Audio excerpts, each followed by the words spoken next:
Assalamualaikum warahmatullahi wabarakatuh. Waalaikumsalam warahmatullahi wabarakatuh.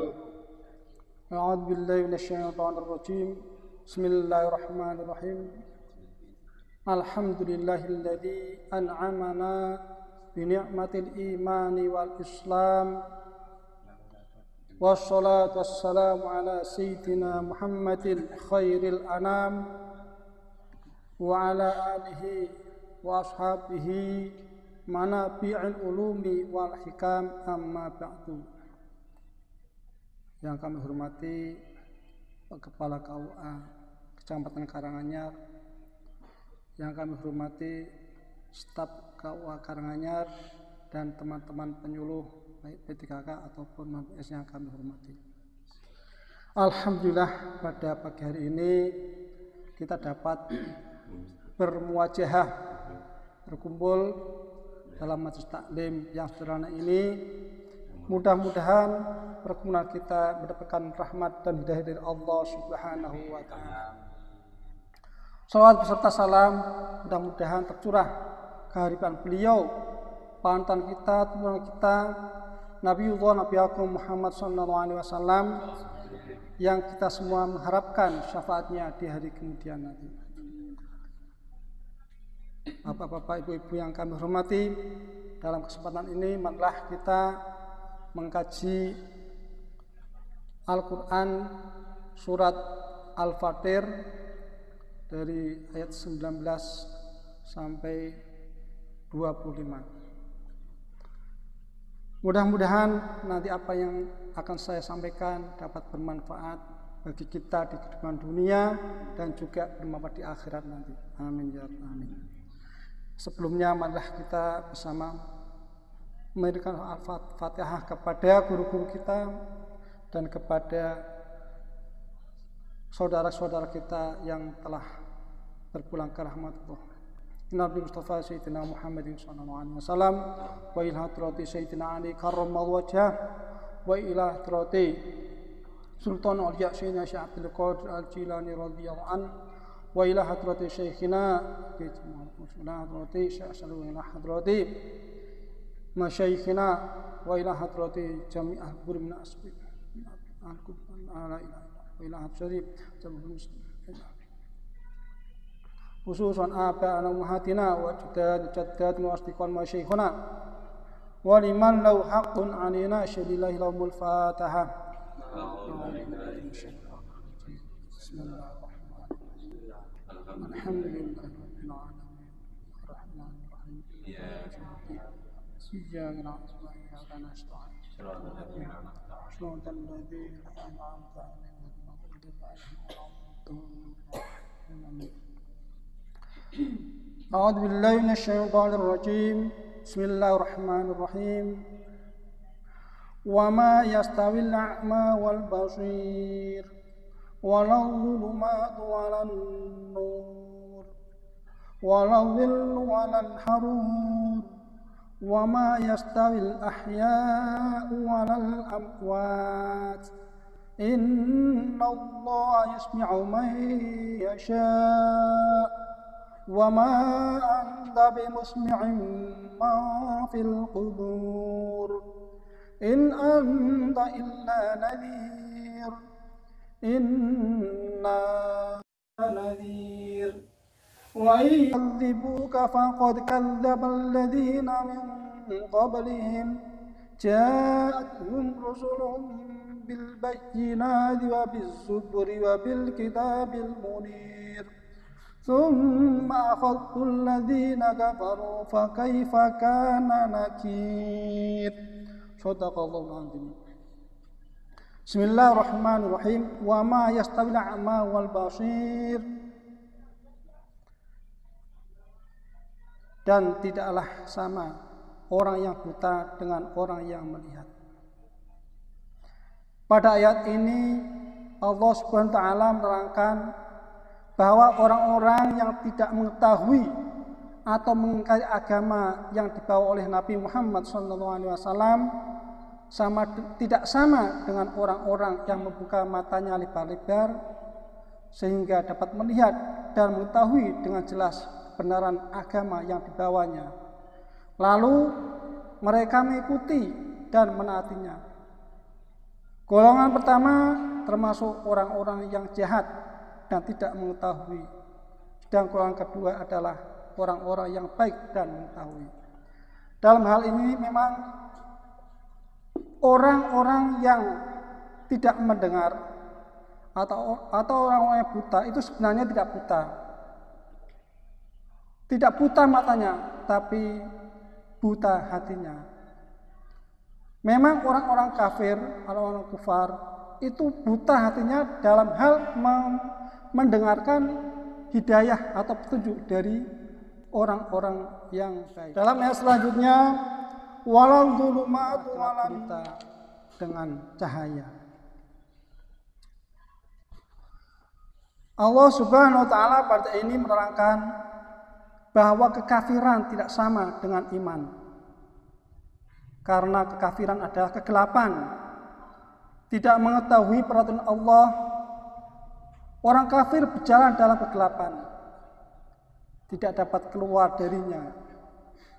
Bahkan hanyut dalam kesesatan di dunia dan juga kesesatan di akhirat. Adapun cahaya iman menerangi orang Islam kepada jalan yang benar dan membawa kebahagiaan dunia dan juga di akhirat. Sedangkan mufasir mengartikan gelap gulita di sini dengan kebatilan dan cahaya dengan kebenaran. Kebatilan dan kebenaran tidak akan sama. Dalam ayat lain juga dikatakan, idza ja'al haqqu wa saqal batil innal batila kana zahuqa. Bahwa apabila datang kebenaran, maka kebatilan akan musnah. Karena kebatilan itu adalah hal yang musnah. Untuk itu, bagi kita semua dalam membela kebenaran, jangan takut. Tentu orang-orang yang akan membela kebenaran tetap mendapatkan perlindungan dari Allah Subhanahu wa taala. Pokoknya dalam kita membela kebenaran, jangan pernah takut pada siapapun. Kalau itu benar, marilah kita bela kebenaran itu. Karena dalam hadis juga dikatakan, alaikum bisidqi, inna sidqa yahdi ilal birri, wa inna birra yahdi ilal haq, wa inna haqqa yahdi ilal jannah. Berkatalah jujur, karena kejujuran akan menunjukkan kita kepada kebaikan, dan kebaikan itu akan menunjukkan kita kepada kebenaran, dan kebenaran itu akan menunjukkan kita ke jalan surganya Allah Subhanahu wa taala. Itulah kebenaran. Maka dari itu sekali lagi, marilah kita pertahankan kebenaran demi menjunjung tinggi agama Allah Subhanahu wa taala. Pada ayat selanjutnya, wa ma ya walau dhillu walal harur, dan tidak sama Allah Subhanahu wa taala menerangkan bahwa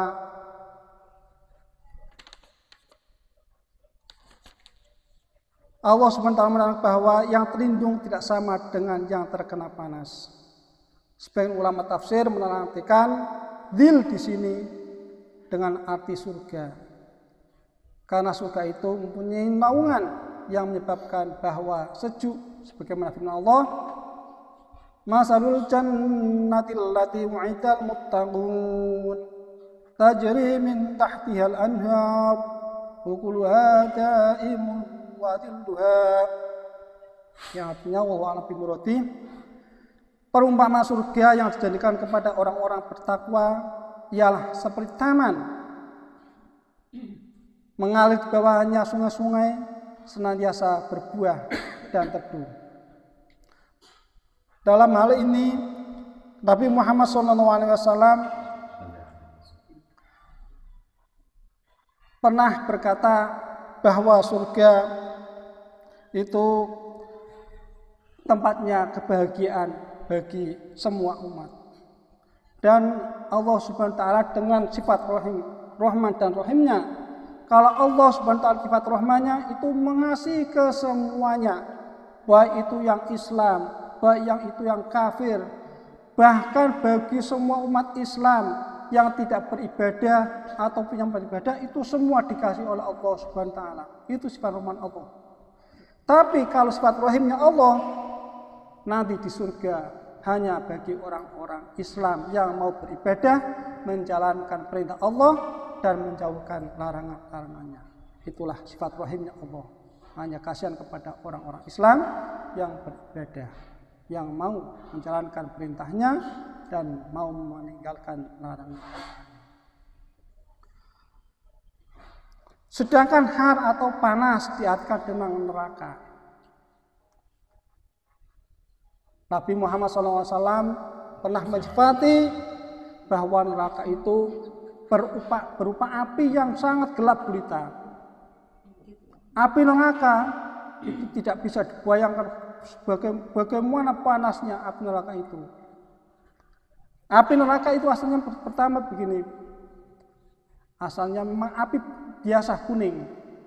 Api dinyalakan kuning. Kemudian dinyalakan selama 1000 tahun, akhirnya menjadi merah. Dinyalakan lagi selama 1000 tahun sampai panasnya, akhirnya menjadi putih. Dan terakhir selama 1000 tahun lagi dinyalakan, akhirnya menjadi hitam. Itulah neraka. Neraka itu api yang berwarna hitam. Karena sudah selama 3000 tahun dinyalakan, akhirnya menjadi hitam. Maka kita sebagai umat Islam tidak boleh meremehkan apa itu neraka. Jangan sampai meremehkan. Kadang-kadang ada orang yang mengatakan begini, biarin saya masuk neraka asal saya di dunia bahagia. Itu kebanyakan begitu. Padahal kalau kita sampai meremehkan neraka, itu dalam kitab Sunan Taufik itu mengatakan orang yang meremehkan neraka itu bisa dikatakan sebagai orang yang murtad. Kalau orang murtad, kalau sampai tidak dia bertobat, maka dia akan menjadi penghuni neraka selamanya. Kalau dalam neraka itu ada yang namanya sohibun nar, ada juga yang ahlin nar. Yang sohibun nar itu ataupun orang yang dakhilun nar sama. Jadi kalau sohibun atau ahlu nar itu orang Islam yang masuk neraka karena dia melakukan kesalahan atau dosa. Kemudian kalau dia memang dia diberikan rahmat dari Allah, maka dia bisa diambil dari neraka itu dan dimasukkan ke surga. Tapi kalau ahlin nar itu selamanya di neraka. Itu termasuk orang yang murtad dan orang-orang kufar. Kalau nanti akhirat itu selamanya akan masuk neraka, tidak akan diambil dari neraka. Itu tidak mungkin. Itu orang murtad termasuk. Maka sekali lagi kita jangan sampai meremehkan apa itu neraka. Kita tahu kalau neraka itu api. Tapi api di dunia itu kalau dibandingkan dengan api yang di akhirat, di neraka itu tidak ada bandingan sama sekali. Jauh sekali. Percikan dari neraka itu memang pertama-tama diturunkan ke bumi.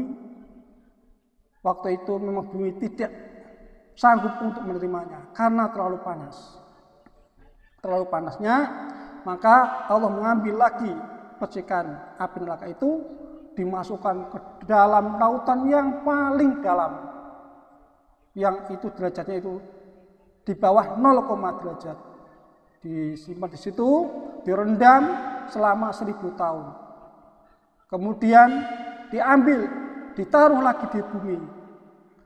Sementara itu bumi tidak mau menerima lagi karena masih terlalu panas. Kemudian diambil lagi, dimasukkan ke dalam lautan yang dalam, yang paling dalam, yang derajatnya di bawah 0 derajat. Itu direndam lagi selama 1000 tahun lagi. Kemudian diambil, ditaruh di bumi, di bumi. Bumi juga belum menerimanya karena masih terlalu panas. Kemudian direndam lagi dalam lautan yang dalam lagi selama 1000 tahun lagi. Baru bumi mau menerima api yang sekarang kita lihat ini. Itulah itu api yang kita rasakan sekarang ini di dunia. Itu hanya percikan dari api neraka yang sudah direndam selama 3000 tahun dalam lautan yang paling dalam, yang suhunya di bawah 0 derajat. Itulah api. Maka sekali lagi jangan sekali-kali kira itu meremehkan neraka.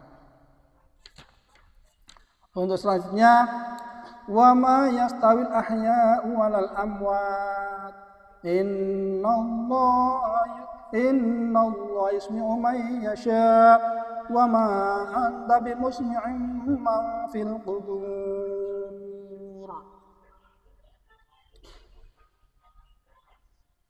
Dan tidak pula sama orang-orang hidup dengan orang yang mati.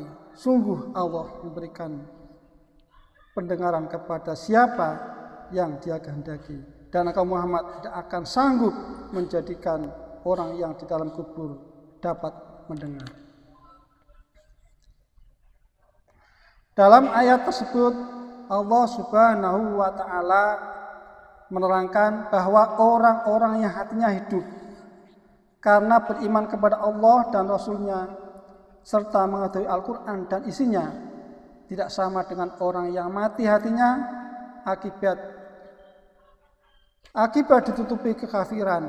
Mereka yang terakhir ini tidak mau mengetahui perintah dan larangan Allah SWT, tidak dapat membedakan antara petunjuk dan kesalahan. Itu yang seperti tadi yang saya katakan, bahwa orang-orang kafir itu memang tahu petunjuk tapi tidak mau mendengarkan atau tidak mau melaksanakan petunjuk tersebut. Itulah orang-orang kafir. Maka tidak sama antara hati orang kafir dengan hati orang-orang Islam. Ini adalah perumpamaan bagi orang-orang yang mukmin dan bagi orang-orang kafir. Seperti firman Allah, awaman kana maitan fahyayna wa ja'alna lahu nuran yamshi bihi bin nas kaman masaluhu fi dhulumati laisa bi kharijin minha. Dan apakah orang-orang yang sudah mati lalu kami hidupkan dan kami beri dia cahaya yang membuatnya dapat berjalan di tengah-tengah orang banyak, sama dengan orang yang berada dalam kegelapan sehingga dia tidak dapat keluar dari sana. Orang-orang mukmin itu melihat, mendengar, dan bermandikan cahaya terang benderang. Ketika melintasi Shiratal Mustaqim sampai ke surga yang sejuk, mempunyai naungan dan mata air yang banyak. Sedangkan orang-orang kafir buta dan tuli berjalan dalam gelap gulita, tidak dapat keluar daripadanya. Bahkan selalu bersikap sombong dalam kesesatannya di dunia dan akhirat, sampai diberi keputusan masuk neraka yang sangat panas, penuh api menyala-nyala. Allah memberi petunjuk kepada orang-orang yang dikehendakinya, yaitu Islam dengan baik. Sebagaimana hanya orang yang telah mati dimasukkan dalam kubur, tidak dapat mendengar nasihat-nasihat dan saran-saran yang akan membimbingnya ke jalan yang benar. Begitu pula peringatan Allah, mereka tidak dapat memahami isi Al-Quran dan ajaran-ajaran agama. Kemudian ayat berikutnya, in anta illa nadhir. In anta illa nadhir. Dan jika mereka, bahwa dalam ayat selanjutnya Allah SWT menjelaskan bahwa tugas Nabi Muhammad SAW hanyalah memberikan peringatan kepada manusia yang belum mendapat petunjuk. Ini tidak dibebani perintah untuk memaksa mereka menerima. Itu tidak. Nabi Muhammad SAW tidak dibebani untuk memaksakan, tapi hanya memerintah.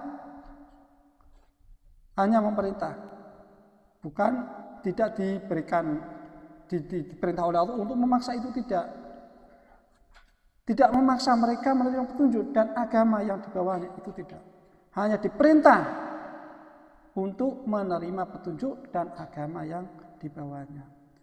Karena petunjuk itu adalah sepenuhnya berada di tangan Allah Subhanahu wa taala. sebagai usaha Nabi Muhammad SAW untuk memberikan petunjuk. Tapi kalau Allah tidak menghendakinya petunjuk itu diterima, maka petunjuk itu tidak akan diterima oleh orang itu. Karena itu, sekali lagi petunjuk dan agama yang dibawanya itu ada di tangan Allah Subhanahu wa taala. Oleh karena itu, tidak pada tempatnya Nabi Muhammad SAW bersedih hati dan merasa kecewa. Karena kalau mereka itu belum mau menyambut baik seruannya, tugas ini didiskuskan oleh Nabi Muhammad SAW sebagaimana firman Allah, Qul innama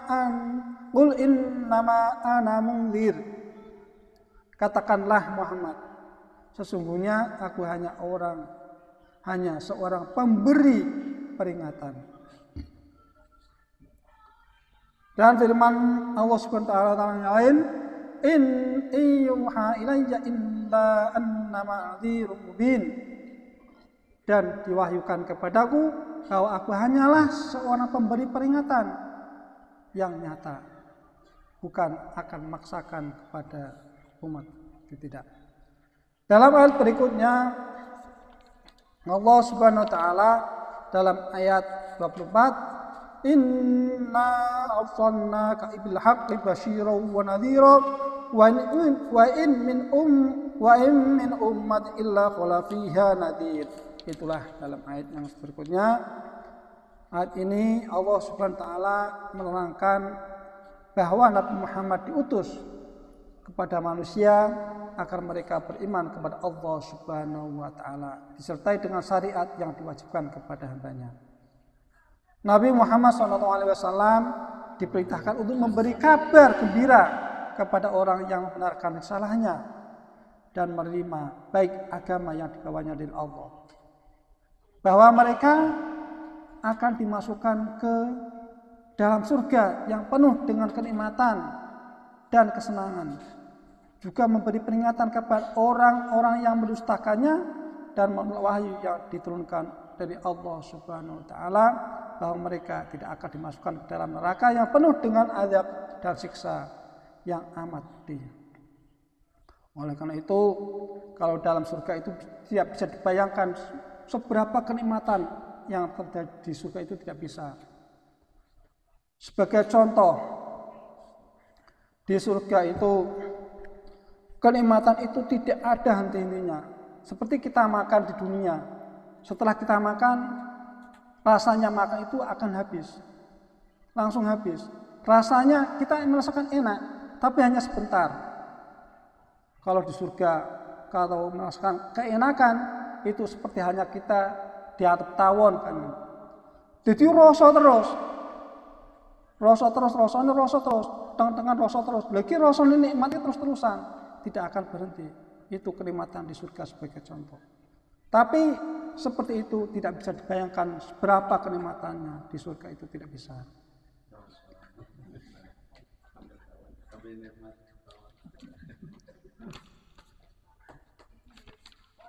Untuk yang selanjutnya pada ayat berikutnya, pada ayat 26 dan ayat ke-25 dan 26, Allah SWT menerangkan bahwa setelah mereka mengingatkan kedatangan Rasul dan mendustakan agama yang dibawanya, dia mengadab orang-orang kafir itu dengan adab yang pedih.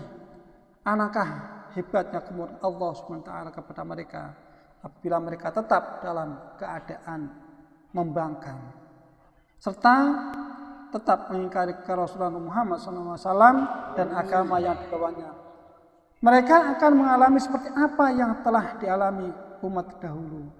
Demikianlah sunnatullah tetap berlaku dan tidak akan berubah, sebagaimana firman Allah, sunnatullahi fil ladina khalau min qabl wa lan tajida li sunnatillahi tabdila. Sebagai sunnah Allah yang berlaku juga bagi orang-orang yang telah terdahulu sebelumnya, dan engkau tidak akan mendapati perubahan pada sunnah Allah. Dalam kesemuanya itu berkesimpulan bahwa orang-orang yang beriman diumpamakan Allah sebagai orang yang melihat, karena mereka dapat menerima kebenaran wahyu. Sebaliknya, orang kafir diumpamakan dengan orang yang buta karena tidak dapat melihatnya. Kemudian Rasulullah diutus untuk menyampaikan risalah, tetapi tidak dilimpahi wewenang untuk memaksa orang menerima hidayah itu. Kemudian Rasulullah SAW diutus untuk menyampaikan kebenaran dan kabar gembira bagi umatnya yang beriman dan peringatan bagi orang-orang yang ingkar. Kemudian apabila Rasulullah SAW didustakan, maka Rasul sebelumnya pun mengalami nasib yang sama. Itulah apa yang dapat kami sampaikan. Mudah-mudahan bermanfaat bagi kita di kehidupan ini, di dunia ini, dan juga dapat bermanfaat di akhir nanti. Amin amin ya rabbal alamin.